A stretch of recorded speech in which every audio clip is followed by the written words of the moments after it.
Hello, it is the end of the year and it's also the end of my first year on YouTube properly. Now I've had this channel for more than a year, but I've not really done anything with it properly until last December when the Maestro arrived. If you go in the playlists, you'll see the Maestro and the first video there. That's basically where we started with this channel, when I decided that, I'm going to give this a go. I'll be honest, the channel hasn't grown as much as I had hoped. It's a lot of work. It's been an eye-opener how much work it really is editing and producing videos, even at this very basic level that I do them. And there have been times when that's slightly disheartening when I see other channels racing ahead of me. But the one thing it has given me is focus. I really struggle to complete projects. I really struggle to get myself 100% through one before picking a new one up. And this channel's helped with that immensely. So even if it does stay small, I'll probably continue just for that, because it's an excellent project management tool and it's a really good reference for me to go back and see what I've done, especially if I'm trying to figure something out I haven't done in a while. I'm going to give you a fleet review today so you can see where we are with the cars.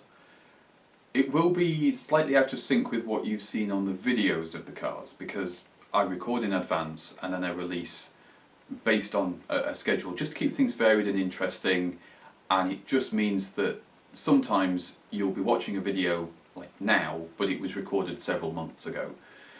It just makes sure there's always content available, and it also means I can iron out any of the confusing elements and keep a good narrative running throughout. The goal there is to make them long-term viewable rather than just aiming for the figures and making it so that it's just the next big thing this week. That's another thing where I think I'm falling down a little bit. I have never been particularly good at going for the populist option, as you can probably tell. And I'm not about to change that. I've never been particularly good at being popular, which is kind of important. If you're going to be a YouTube personality, you kind of have to be popular to succeed. But if you're here and you're enjoying the content, it's because you're enjoying the content. Why should I change the formula? Why should I change who I am just to chase figures? I'm not going to do that. Hopefully I never do that as well. I'm trying to avoid the things that annoy me in other videos. Some of the sponsorship segments particularly. You know who you are. I've had quite a few sewing projects completed this year, and something that's taught me is the sewing content is the least popular thing I produce. I'm not entirely sure why. I know it's a little bit unusual to have a channel where it's got cars and not car stuff and have them together, and I know a lot of other people will split off and make separate channels for each individual kind of content. I have been asked why I haven't done that, and the simple matter is I need to control what I'm producing. If I split off into other channels, for the sake of argument, I split all the sewing stuff off into a sewing channel. There's then the pressure to keep a regular schedule there, as there is here. And since people here are used to a weekly schedule update, if I change that in any way, that's going to cause problems with channel growth, theoretically. It also puts the pressure on me to make sure there's something coming out for that other channel. Now, arguably, the easy way to do that is make sure that I go to a fortnightly update here and a fortnightly update on the sewing channel. But it's not quite that simple, because the way that you have to separate and manage everything gives you more work, and the last thing I need is more work. There's also the fact that I'm a generalist. If we're going to make this kind of like a on-screen personality thing, I'm a jack of all trades, so I don't want my channel to reflect just one thing that I do. I want it to be whatever thing I'm going to be doing. Whether that's cars, welding, crochet, knitting, sewing, woodwork, baking, you name it, I'm going to have a go at it. And I want to show that to you as well. And I want to show that just because you enjoy doing one thing, it doesn't mean you have to do one thing. You have a go at anything. Worst that'll happen is you're not very good at it. And then you can either practice and get good at it, or just choose not to do it. Either's fine. So I'm sticking the channel as it is. We'll do the alternating week thing for content, and I'll chuck in the extra little bonus videos here and there. This works, and I'm not going to change it just yet. Let's do the cars. The daily driver that was. There's nothing wrong with it. It's still perfectly fine. I can hop in and turn the key and off it goes. So it's entirely reliable. That's never been an issue with this car. The issue is the winter MOT and the work that it needed. And I decided rather than rushing it, I would just work on it over the winter when the weather lets me, which obviously it isn't today. And we'll get through everything that way instead.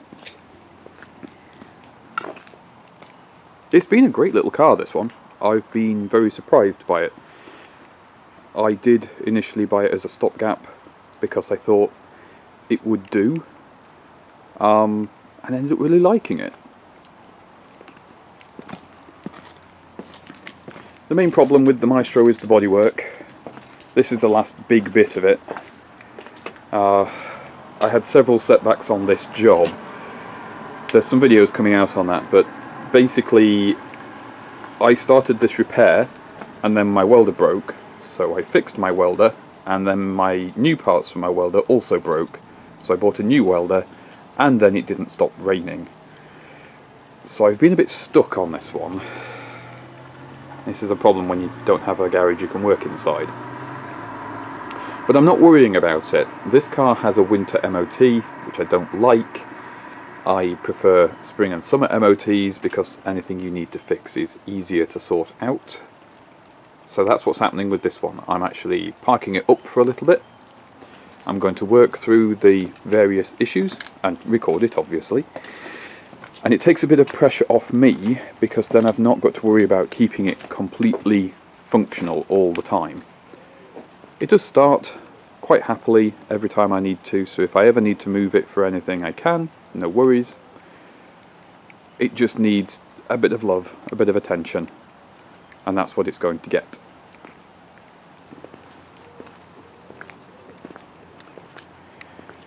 The Lanchester is in a similar position. Unfortunately, the garage, even if I didn't have all the tools and junk in here, it would still be difficult to work on this car. So you kind of have to wait for nice weather, and it's a bit of a two-person job to shove it around while it's not running, so I also have to wait for Pat to be available.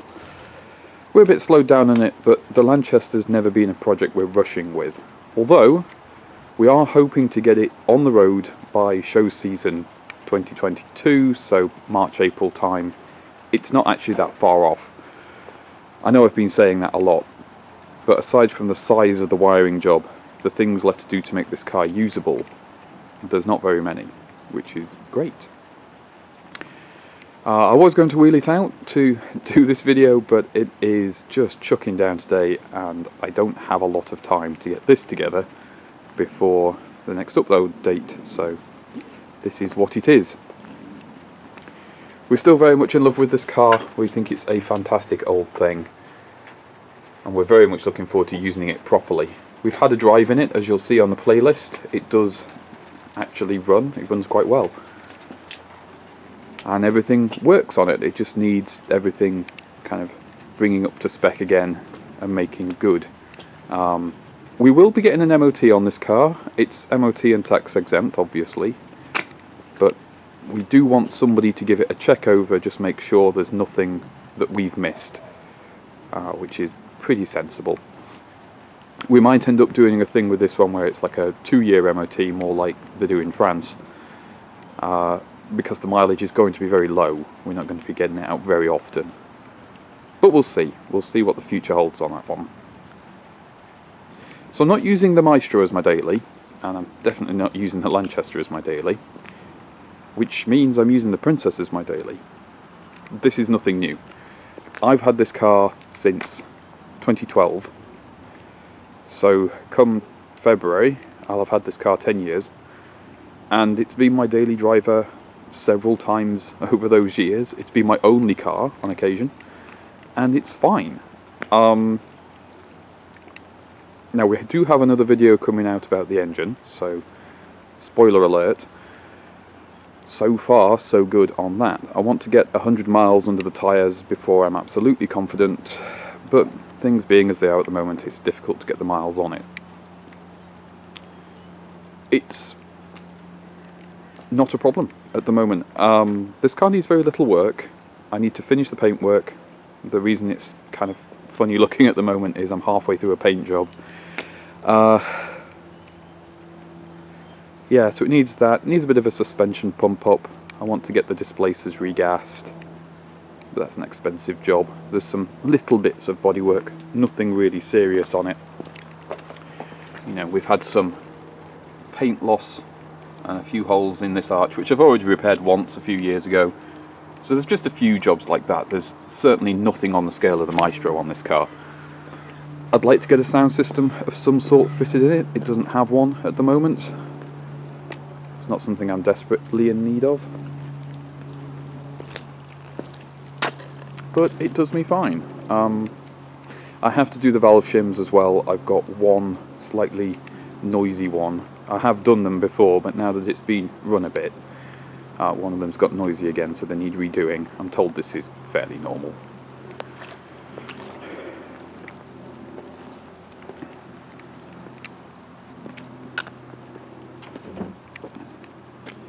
Yeah, that's just a quick look at the fleet, where we are at the end of the year, and hopefully a little bit of where we're going.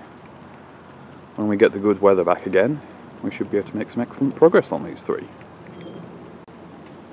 That's you all caught up on those. So I'm back to the Princess as my daily driver, which these days that's a bit mad. My daily driver is a customised 40-year-old British Leyland product. But hey, I don't do millions of miles. I'm not trundling down the motorway all the time or anything like that. I have very light needs from a car, and I like it, and it does the job. So it's not really that much of a problem for me. I think if I had to commute to an office, I might think twice about it, but I don't, so that's fine. That's my year so far. It's been quite productive, and given the restrictions that we're under and the difficulties that we're facing, I think I've done quite well, all things considered. I mean, bear in mind, alongside this YouTube thing, I have a full-time job, and I'm self-employed, so it's not the easiest balancing act, but you can do it. If you've got a mind to, you can actually make it work and make it happen. It's not easy, but it's possible. You just have to set your expectations realistically. All in all, it's been a pretty good year, I have to be honest. I've had some setbacks, obviously. That's what happens when you're running old cars. And I've had some challenges with the projects because I've learned my working space is about a quarter of that of most other YouTubers that create at home.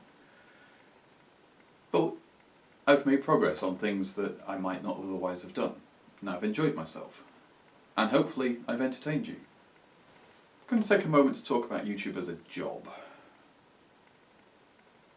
I can't lie, when I set this up, when I decided to make a go of it, I thought, I know, I'll do what a lot of my other peers are doing, and I'll have a go at making YouTube videos and making some money. Because that would be nice, to have a little bit of money to put into the cars, to go a little bit further with it than I am. That hasn't happened. All of the videos you've seen this year, I haven't been paid a penny for. That stings a bit. It's not easy. I have so much more respect for the creators' content I do watch and enjoy, both big and small, that managed to make a living from it than I did before I tried myself. It's the hidden hours. My regular job is artwork. I'm a full-time artist, and one of the criticisms that you get is, why is it so expensive? You didn't spend that long on it. And it's like, no, I didn't spend that long on the piece of artwork, but I spent a lot of time on all the things surrounding that piece of artwork, which meant you were able to buy it from me. So you have to pay for the whole thing. You can't just pay for the product, you've got to pay for all the things that made the product possible. And that's my issue.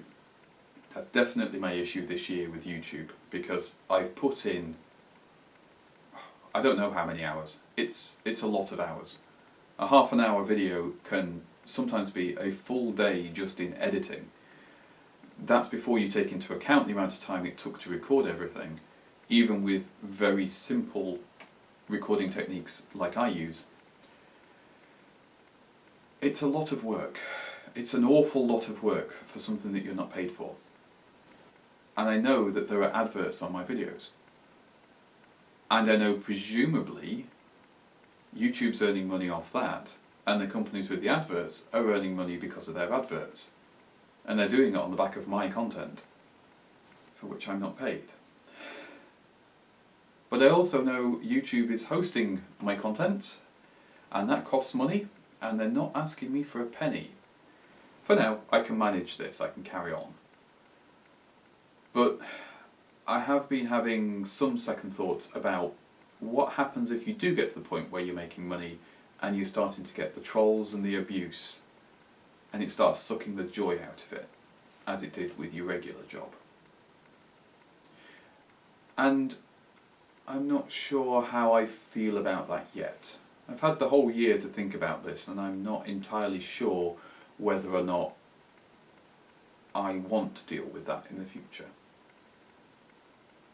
I'm not dealing with it now, so I'm not going to worry about it for now. Okay, I think that does us, really, doesn't it? Yeah. A year on YouTube. It's cost me a lot of hours. It's made me some good friends, which, that was a pleasant surprise.